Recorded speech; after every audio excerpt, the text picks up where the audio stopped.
But you might have heard of him, his name is John Cena. All right, I got my Fresno state of mind. I'm ready to do this. Finally, The Rock came back and everyone was getting with it. Till he said I was talking trash, but he would never be specific. It's because I wasn't talking trash, Rock, I was talking truth. You left us hanging high and dry to play a fairy with a tooth? Look at us, John Cena. We are completely opposite. We look different, we talk different, we fight different. Hear it, feel it, see it. There are people standing in the ceiling, not because they want us to talk, because they want a match. And not just a match.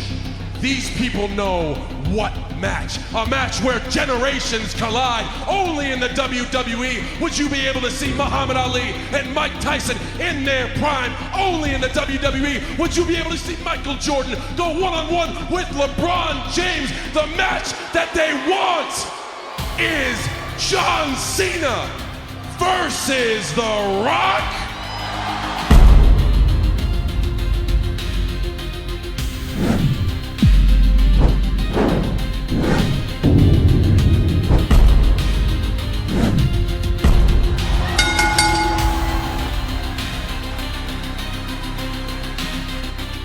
We all take defeats in life, but no one goes undefeated in life.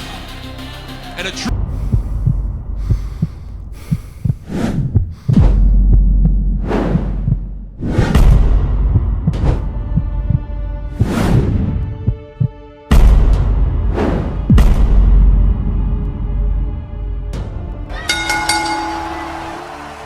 like, if you think of the course of human life, no one is perfect, right? And it's very tough each day to wake up and live a good life. It's tough to be mistake-free. So that's like human trajectory. We all go through patches where we make decisions against our value system. We all turn heel at one point. It has to be him. The Rock and John Cena need to star in the Nation Leader's last official match in WWE. We'll be discussing why and the perfect way to book this in today's video.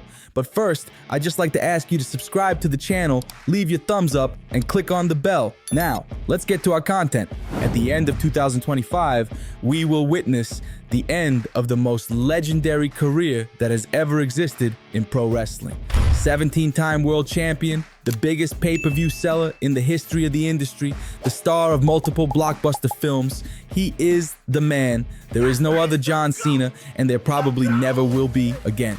But with that said, how can we say that The Rock is the ideal partner for this final confrontation?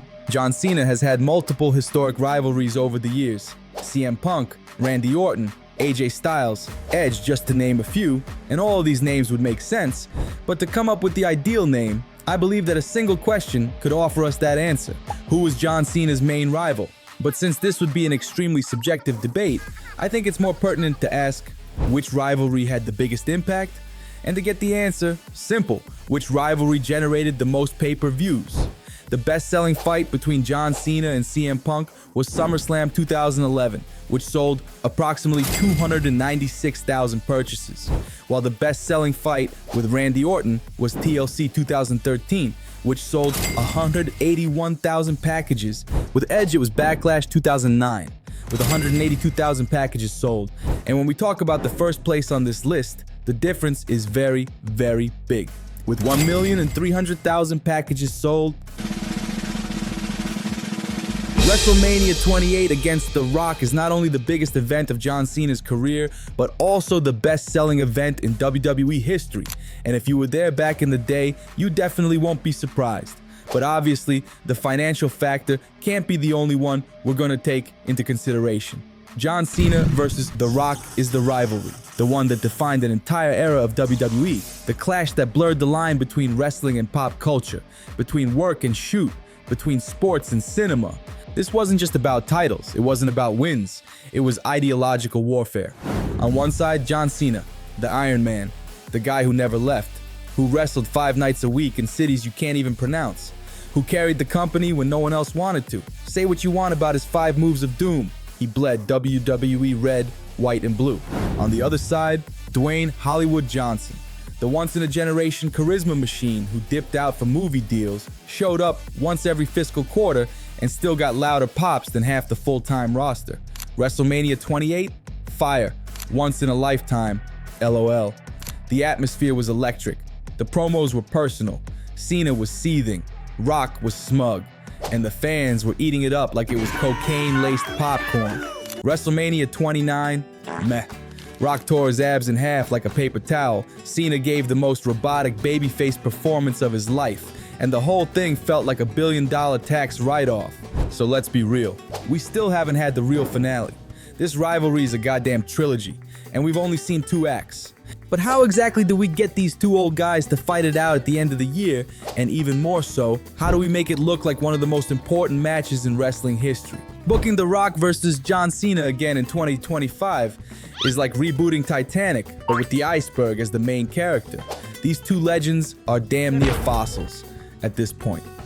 We're not talking prime hustle, loyalty, and respect Cena versus eyebrow-raising Rock. No, we're talking back pain, retirement plans, and a strict low-carb diet era. And yet, somehow, it still has to happen. Why? Let's rewind to Elimination Chamber 2025, the day John Cena gave the middle finger to Cody Rhodes, the fans, and basically his entire goddamn legacy. The betrayal had weight. The crowd gasped like they just found out Santa Claus was a tax fraud. Cena aligned with Hollywood's own people's champ, and for one brief, beautiful second, we thought, oh shit, they're gonna run this place into the ground together. But then, silence. No Rock, no duo promos, no domination. Rock ghosted Cena harder than a bad Tinder date. Suddenly, Cena was just cutting heel promos solo and pretending The Rock didn't exist. Fast forward to WrestleMania 41. Cena faces Cody Rhodes. The moment is huge. And who helps Cena win? Not The Rock, Travis freaking Scott. And let's just say that the WWE Universe, it's not getting goosebumps every time he's come around. But here's the twist we need. The Rock has to come back. Why? Because this story is unfinished. Cena can't go out like this, alone, bitter, and holding a belt the company will never let him retire with. Heel Cena is awesome. He's a revelation. But let's not kid ourselves. Cena retiring as a villain would be like Mr. Rogers dying in a leather jacket and a cigar. It's just wrong. We love John Cena because he was the hero, the workhorse, the guy who made us believe in the stupid little rules of wrestling. And damn it, that's how he should go out. He's gonna lose that title, probably to Cody. Maybe at SummerSlam, maybe at Clash at the Castle. Who cares? The belt's not going into retirement. WWE would rather resurrect Hornswoggle as world champ than let a belt vanish with a part-timer. But what happens next? The Rock. That's what. The people's champ returns. Acts all buddy-buddy, says he's proud of Cena, and then, bam, betrayal. A rock bottom through a table, a Hollywood-level beatdown, and suddenly, it's on. The perfect ending? Survivor Series 2025, full circle. It's poetic. The first time Cena and Rock stood side by side in a WWE ring was Survivor Series 2011. The last time they collide, same stage, same stakes. This time, retirement on the line. And for once, Cena wins. Not with a steel chair, not with Travis Scott in the rafters, but as the real John Cena, the 16-time champ, the face that ran the place, the GOAT. So yeah, Rock versus Cena might sound like 2 old dudes cashing checks, but it's not. It's the final goddamn chapter of a saga that defined modern wrestling. And if WWE has the guts to do it right, it could be the most meaningful, badass, emotional farewell this business has ever seen. It has to be The Rock, the only rival who matched him in star power, mic work, and cultural relevance. The only opponent who ever truly rattled his cage. The only guy who could stab him in the back, look him in the eye, after, and still have fans screaming for both. Because Cena's last match can't be about a title. It can't be about merch sales. It needs to be about legacy, about closure, about settling the score that's been burning since Miami in 2012. We grew up with this guy.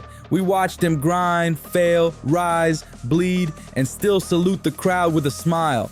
He's the last soldier of an era that's almost gone, so let him ride into the sunset with his head high, his story finished, and The Rock lying flat on his back. Because if this is really the end, then it better be one hell of a fucking goodbye. But what about you? What are your thoughts on John Cena versus The Rock? Let us know in the comments below.